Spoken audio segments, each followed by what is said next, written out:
Salutations à tous, c'est le frère Mota Moualidi. Et aujourd'hui, encore une fois, dans cette exhortation, on va aller dans Bible, quand on va lire la Bible authentique, la seule Bible sans erreur ni contradiction. Donc, c'est le livre de la vérité.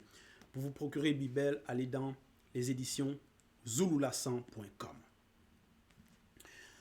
On va aller dans le livre de Munangada, connu sous le nom de Jacques dans les Bibles falsifiées. Munangada, au chapitre 2, à partir du verset 1 jusqu'au verset 10.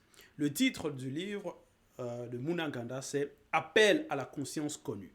Donc, c'est un appel à la conscience selon le verbe. La conscience connue, c'est la conscience qui est approuvée par le grand ordre des choses. Donc, ça va être la conscience de ceux qui vont marcher selon les lois et les préceptes du verbe de Loba, du verbe du Créateur. Et parmi ces lois et ces ordonnances, il y a l'impartialité, être impartial. Donc, ici, au chapitre 2, versets 1 à 10, ne pas agir avec partialité. Ça fait partie des lois. Pourquoi? Parce que Munangada, c'est l'apôtre de Jock Isabé, le vrai Christ noir. Et Jock Isabé, le Moutoudou, l'aîné des deux, sa mission dans le visible, c'était de montrer à l'homme la voie et la vertu des entités célestes. Et les entités célestes, elles sont impartiales. Donc, Munangada, ça va être la même doctrine qu'il va aussi enseigner. Donc, ça va être le ministère de Jock Isabé qui va continuer à travers l'apôtre. Parce que lui-même, il a été initié par rapport à cela. L'homme doit être initié par rapport au mystère de l'impartialité. Et Munangada, il va porter aussi son nom parce que son nom, c'est Munangada, la définition, c'est fils du tonnerre. Parce que les entités aussi, quand elles apparaissent, souvent leurs voix sont comparées non seulement au bruit des grandes eaux, mais aussi comme le tonnerre. Donc, le tonnerre. Donc, ça, c'était l'introduction. Au verset 1, il dit ceci. « Mes frères et sœurs, virgule, que votre foi en Loba soit libre de toute discrimination selon le verbe. » Point. Donc, il s'adresse à la communauté, à ceux qui écoutent le message. Il nous appelle frères et sœurs. Que votre foi en Loba, pas la foi, parce que ça c'est la bonne foi, la foi selon le verbe, pas la foi au faux Dieu, non. Mais la bonne foi selon le verbe, la foi en Loba, le seul unique créateur. La foi, ça vient de ce qu'on entend. Quand on écoute le message, on accepte, on adhère, c'est ça la foi. Donc quand on y croit, c'est la foi. Maintenant, dans cette adhérence, dans cette foi, il faut aussi manifester les œuvres selon le verbe. Et donc, les œuvres, parce que le verbe de Loba nous appelle à la liberté. Et dans cette liberté, il faut qu'on soit libre de toute discrimination selon le verbe. Et la discrimination, c'est définition. Discrimination, c'est action de traiter différemment certaines personnes par rapport à d'autres. Donc, c'est aussi synonyme de ségrégation. Donc, entre nous, il ne doit pas y avoir de ségrégation, donc on ne doit pas se discriminer les uns les autres. Ça peut être par rapport à... Il ne doit pas y avoir de discrimination, que ce soit par rapport à la couleur, par rapport peut-être à la tribu, à la richesse de l'un et l'autre. Peut-être l'un vit dans ce pays, l'autre vit dans l'autre, et automatiquement on juge que non, cette personne-là, même si elle est dans le verbe, on ne la considère pas, on n'a pas de respect pour elle, on la traite différemment, simplement parce qu'elle vit dans un autre pays. Non. Peut-être elle est d'une autre nationalité. Non. D'une autre tribu. Non.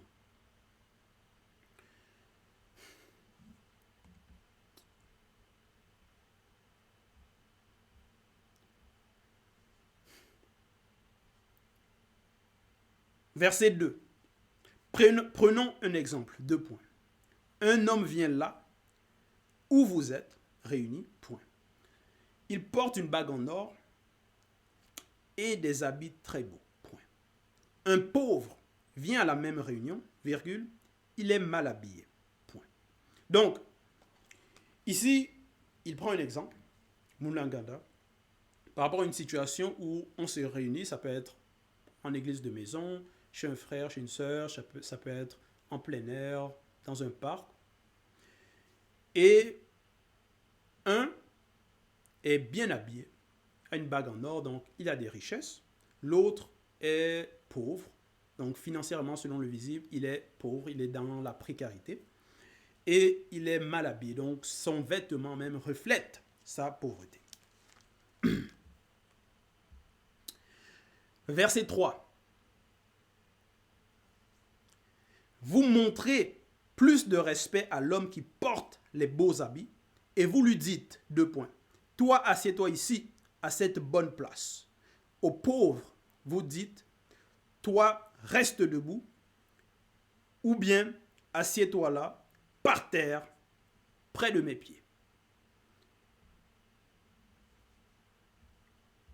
Donc,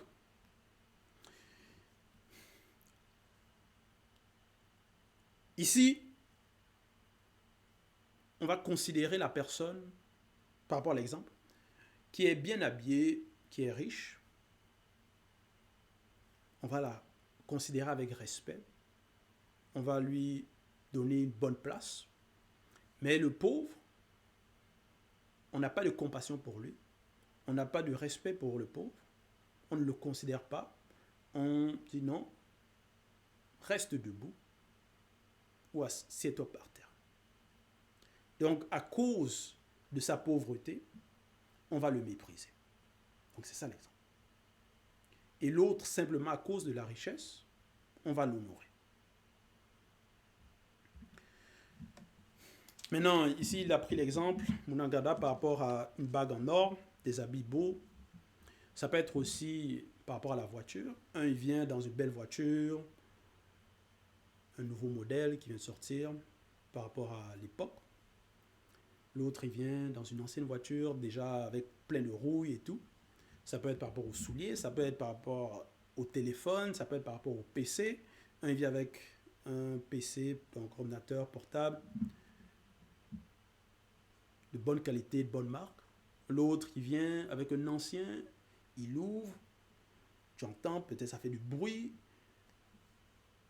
Et certains maintenant vont considérer la personne qui a des richesses, qui a peut-être des objets de valeur, bien, mais l'autre, on ne va pas le considérer. Peut-être on ne va pas le parler, on va le dénigrer, on ne va pas réellement le considérer comme un frère, c'est-à-dire la façon dont on va lui parler, lui considérer, on n'aimerait pas qu'on nous parle ou on nous traite de la même manière.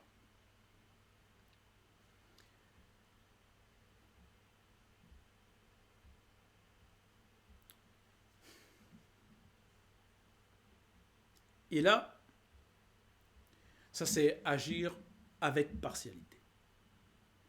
Ça c'est l'injustice. Donc,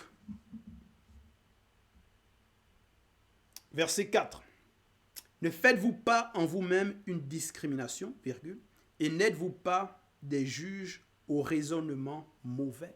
Point d'interrogation. Donc, avoir ce genre de pensée, comportement, ces raisonnements, ce sont de mauvais raisonnements. C'est contre le verbe.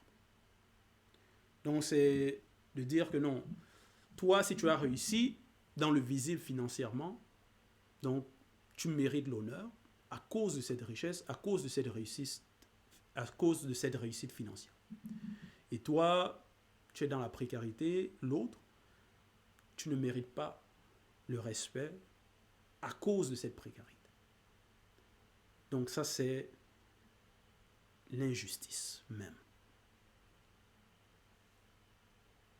Ça, c'est être de mauvais juge. Parce qu'il y a des juges dans le visible qui agissent de cette façon. Que un riche, peut-être il va avoir les moyens de se payer des avocats très chers, simplement à cause de cela, à cause de sa richesse.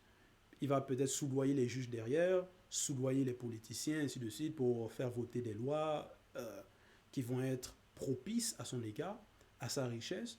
Il va pouvoir contourner certaines lois que toi, si tu essaies de contourner cela, tu seras sévèrement puni. Donc, il va y avoir l'injustice dans la société à cause donc, du manque d'initiation de plusieurs personnes, à cause du manque de sanctification de plusieurs personnes, à cause du manque d'impartialité de plusieurs personnes.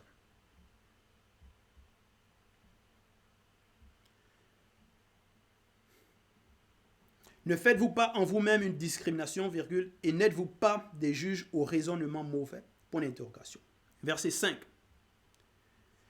Et vous, virgule, vous méprisez le pauvre? Point d'interrogation. Ce sont pourtant les riches vaniteux qui vous oppriment et qui vous traînent en justice devant les tribunaux. Donc, on sait que le verbe de l'Oba ne sauve pas en fonction de la richesse de quelqu'un. Sinon, ce serait seulement les riches qui seront sauvés. Quand on a été appelé, on ne nous a pas appelés en fonction de nos richesses. Non. En fonction de nos richesses financières, en fonction de nos biens. Qu'est-ce qu'on peut donner au verbe de l'Oba?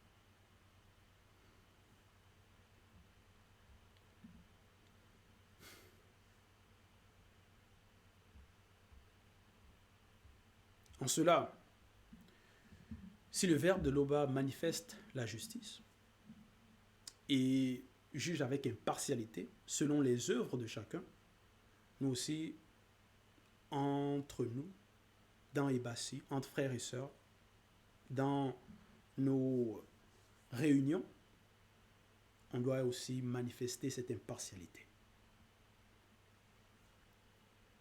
Et cette justice selon le verbe.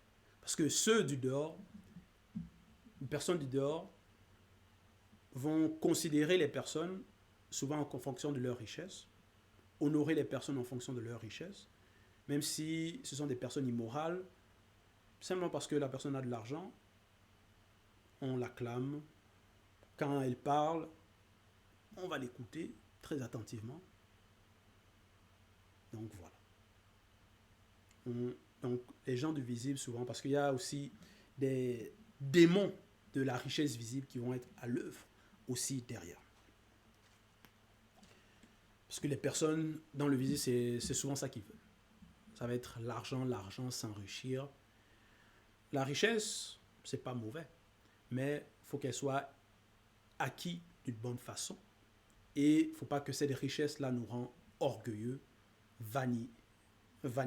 Donc il ne faut pas qu'on soit des riches vaniteux si on a de l'argent. Et donc, délaisser les lois et les recommandations du verbe de l'Oba à cause des richesses. Non. Dire que ces richesses-là nous suffisent. Non. Donc, ici au verset 5, il dit « Et vous, virgule, vous méprisez le pauvre, point d'interrogation. Ce sont pourtant les riches vaniteux qui vous oppriment et qui vous traînent en justice devant les tribunaux. » Donc, il y a beaucoup de corruption qui se passe dans le visible, la fraude, l'injustice. Donc, par rapport aux riches qui vont avoir de l'influence et vont utiliser cette influence-là à leur bien, aux dépens du pauvre.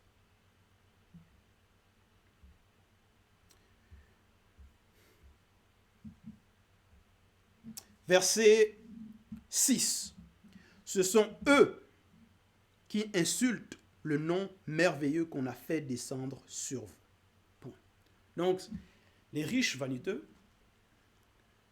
qui vont être injustes, qui ne vont pas les faux juges aussi, ne vont pas connaître le mystère de la justice selon le verbe, donc vont être arrogants, vont insulter, vont nous dénigrer, peuvent nous dénigrer, dénigrer notre foi, que non, mais vous écoutez quoi? Qu'est-ce que c'est cette doctrine? Vont insulter.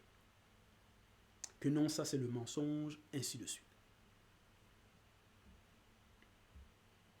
Donc ça va être l'agissement des personnes fausses. Ça va être l'agissement des non-initiés. Ça va être l'agissement des personnes dépourvues qui ne sont pas dans la sanctification.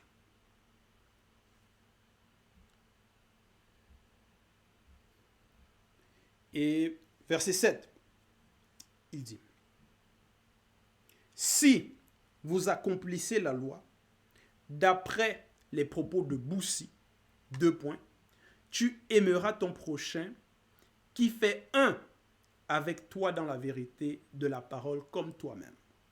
Donc ça, c'est la loi. Cette loi-là, c'est la justice. Et donc, dans cette justice-là, c'est pas seulement en parole que non, oui, je t'aime mon frère, je t'aime ma soeur, entre frères et sœurs, oui, oui, oui, on s'aime. Mais en action, nos actions ne reflètent pas cela. Non. Nos actions doivent aussi refléter cette foi qu'on a et cette loi que nous avons reçue. Tu aimeras ton prochain qui fait un avec toi dans la vérité de la parole comme toi-même. Donc si on n'aimerait pas qu'on nous traite de cette façon, injustement, qu'on nous dénigre, qu'on nous manque de respect, simplement peut-être parce qu'on n'a pas de richesse, parce qu'on n'est pas aisé comme un autre, peut-être parce qu'on n'est pas de telle tribu, qu'on ne vit pas dans tel pays, on n'est pas dans tel quartier, on n'a pas un tel travail. Donc, si on n'aimerait pas qu'on nous traite d'une mauvaise façon à cause de cela, on ne doit pas aussi traiter les autres en fonction de ces choses du visible, en fonction de leur situation financière ou de leurs conditions de vie, de leur nationalité, tribu, langue,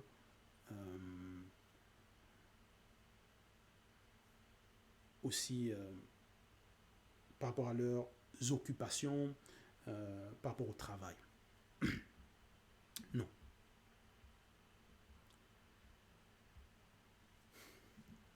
Verset 8.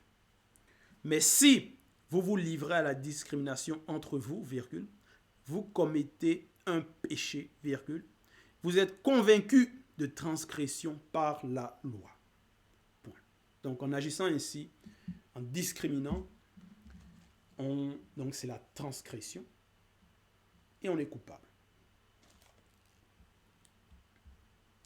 Donc, convaincu de transgression, donc c'est prouver qu'une personne est coupable. Reconnaître coupable, certitude.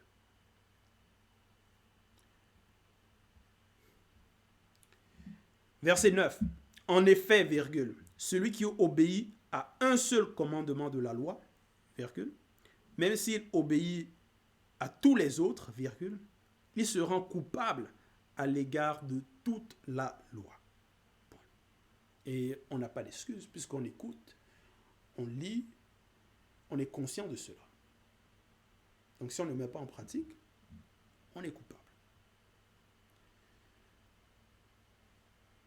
Les lois, toutes les lois forment un.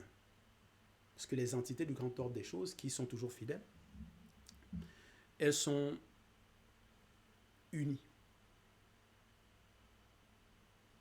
Donc, en désobéissant aux lois, derrière ces lois-là, on sait qu'il y a des entités. Et ça vient du verbe de l'Oba. Donc, en désobéissant à une des lois, c'est comme si on désobéit à une entité, les autres ne vont pas nous approuver si on désobéit à une d'entre elles.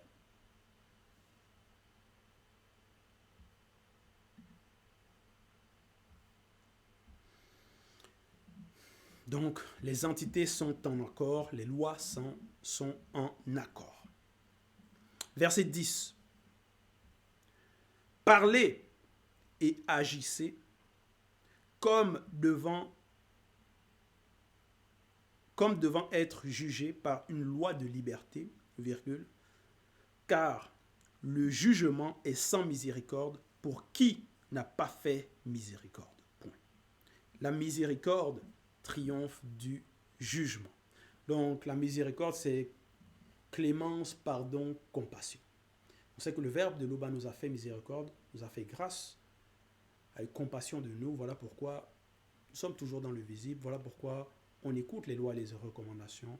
Voilà pourquoi nous sommes graciés. Voilà pourquoi nous sommes sur le chemin de la sanctification. Donc, entre nous, on doit aussi avoir compassion les uns pour les autres.